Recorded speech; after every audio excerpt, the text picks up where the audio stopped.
and LGBTQ rights and next Benedict dying, because we have to save the democracy this term. And this is a sequel to the last time we did this in 2020. And I don't know about you guys, but I can't see this as a Marvel franchise. We have to stop this. Yeah. Yeah. We have to get past going over whether or not we're going to have a democracy and move forward with the democracy to better it. Right. And Flash Biden isn't looking so hot these days. I mean, seriously. Like, each iteration of the Marvel franchise, it's a very good analogy, because that franchise is just like sucking big time in a similar way to the way that our quote unquote democracy is sucking big time. I mean, really, as we know, as we've discussed, it's an oligarchy. But yeah, each successive cycle, electorally speaking, it just gets weaker and weaker, the sorts of things that they're putting on the table and offering, and it just gets more and more pathetic and more lazy each time, which in one way is just, it makes me feel hopeless in a way, because like there is no salvation there. Abandon all hope, ye who enter here. And yet, I think it means also that the time ultimately is building towards when real change can occur, because it means that people, more and more of us, will recognize that is the case, and we cannot depend on them. And between our votes and between our decisions to strike, between our decisions to fill the streets, between our decisions to organize, to boycott, and take these different actions that we as people, as groups, as organizations, as communities we have the ability to change things that way.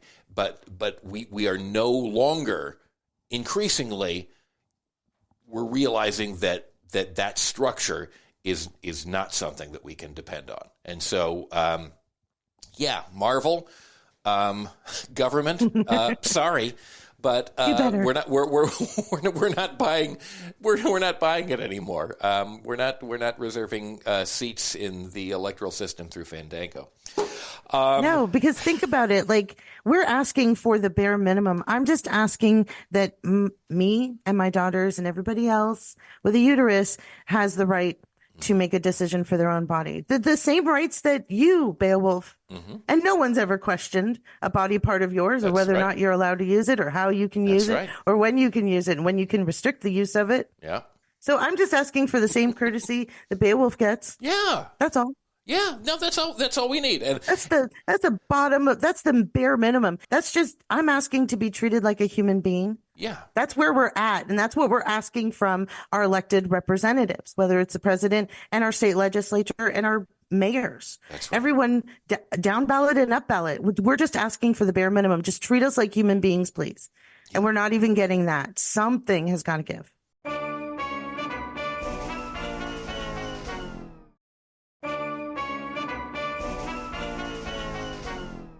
Yeah, and I'm hoping sooner as opposed to later, and we've got to take action. And I saw, and this is indicative of the electoral system that we're faced in. George Santos is running for Congress again. If anything tells you about the state of how our system works, it's that Cameo Boy is trying, after having been kicked out of Congress, to get back into it again. He's like, shifting districts, like the other part of Long Island is what he's going for now. And he's trying to get back into the House of Representatives. This is so symbolic of what we are talking about. It's just, it's unbelievable to me. It's obviously a grift. I mean, he's going to keep whatever happens. He's keeping the campaign money. It's obviously a way for him. But, this is the blueprint that Eric's dad has set up for anyone in the Republican Party, because it's a way to make money, right? That's right. He's been using the campaign donations to pay his legal fees, which is probably where he got the money to pony up a bond to a bond insurance company who underwrote the bond for him. So he ponied up a lot less money. But now he's got the $91.63 million bond paid up for the E. Jean Carroll case, which is awesome. Yeah. And the company's name is Chubb. I'm just wondering if they are fans of Happy Gilmore, because the first thing I thought was, Carl Weathers would definitely have something to say about this, but unfortunately he's not available for comment because he's rolling in his grave. Oh my God! I had to cut my microphone there for a second.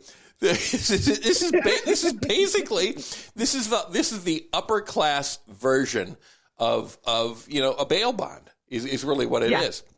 This is what this amounts to, because the criminal justice system is so screwed up that it's only through civil litigation that we can begin to see any justice. We saw it with OJ, and now we're seeing it with Donald Trump, because he's hopefully slowly we can begin to drain him of what little assets he has, and slow him down as he approaches trying to become president again.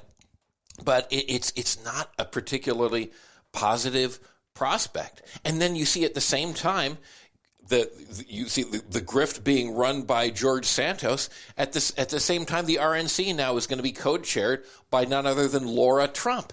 And Donald Trump is going to use the RNC, to the extent that he hasn't already, as his own personal ATM machine.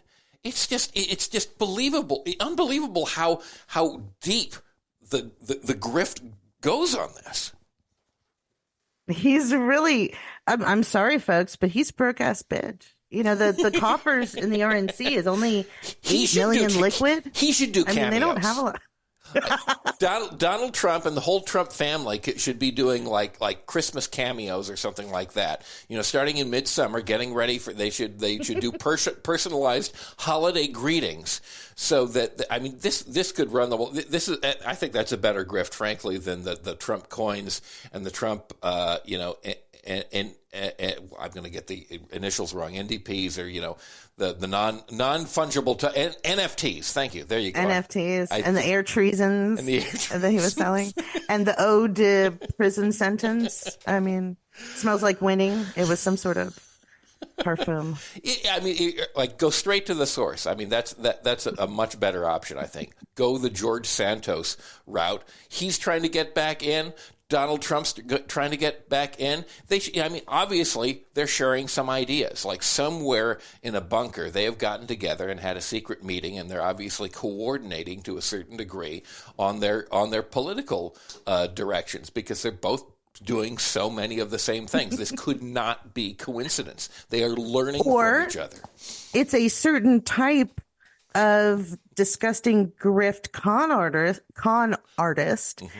That gravitates toward the Republican Party, possibly because they're made up of people who would be susceptible to that. And I'm not going to, call out any organizations or ideas, Christianity, but, some modes of thinking kind of prime you for the idea that, you are lorded over, or that you have to follow arbitrary rules, even though nobody else is.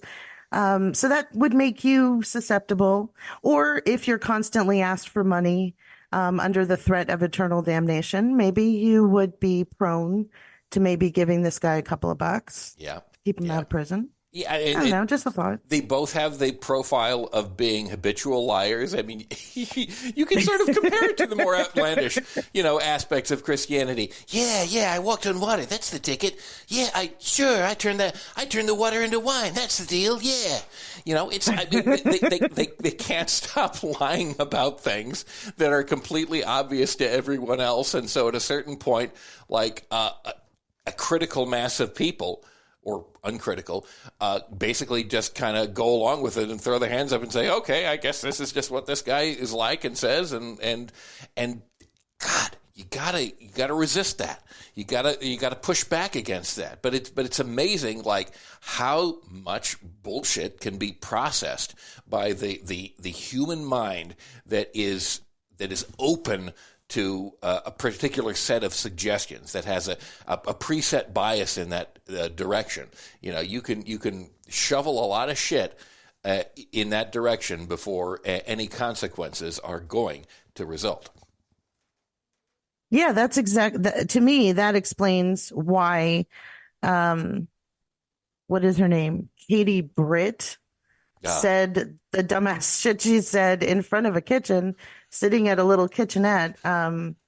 Because to be honest, you need that, you need women's participation. And there are some women who, who think that, for whatever reason, there's a lot of messages out there that make you think the only contribution you have is your uterus, but most of it is familial, where you grow up and the ideas and the morals, ethics, and values that you get from home. Um, but here we are at this stage talking about whether or not an embryo is a person or a child. So now Kentucky, oh, this, I know my ADHD is showing. So Kentucky, Kentucky's funny. Um, Kentucky says, yeah, because they're kids, embryos are kids, you can start child support from the day of conception. And so dudes are like, wow, okay. There is a caveat. If this passes, you would only have 1 year to claim it. So if your kids are grown or if they are older than a year, you couldn't say anything. Um, but then at the same time, they've got another representative pushing a legislation in the state legislature. This is all happening in Kentucky state legislature. wow. That would encourage women and girls who found themselves pregnant, who didn't want that baby, to provide them with specific information, propaganda about how to keep the baby, the benefits of keeping the baby, set up centers to encourage women to keep the babies. So make it make sense, guys. They keep the babies, but once the babies are here, do absolutely nothing to assist, because again, as we've said this so many times, it's not about the babies, it's not about life, it's about controlling women and making sure that they are are controlled and circumscribed and a source of free labor. That's the goal here. That always has been the goal here, and it's true of Katie Britt's Alabama, and it's true of Kentucky as well. And it just goes to show you, all across. By the way, I think about it, and it's not universally true, but how many of these places are former slave states? I mean, like how many of those like traditions get passed down? I mean, there's a lot of horrible stuff that goes on in other places like, Indiana and depending on the particular regime that's in place, Iowa or something like that. But it's just interesting to me how the iterations of slavery get passed down from one generation, over another to so many of the same states over the course of time. It is not a coincidence. Oh, can I give you an example that I recently learned? Mm-hmm.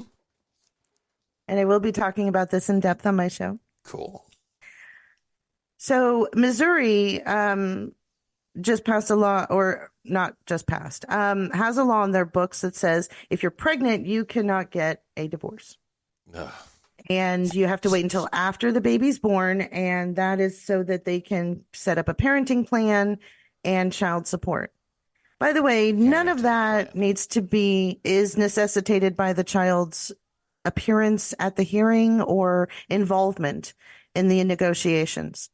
In other words, the baby doesn't have to be born for any of that to happen. But in Missouri, you do. And I thought to myself, why would that be? So I was watching a local news station talking about it. They did a fact check. I love fact checkers. Connor is the woman's name with a K, who is obviously either a young millennial or a Gen Zer, said that all the way back in the 1970s, this law is very old and it's totally outdated. And I thought to myself, well, okay, that makes sense. I mean, to her, the 70s was a long time ago. But anyway, to go on, Connor with a K, she explains that the reason is because back then paternity was new, technology had just come out, and they didn't trust in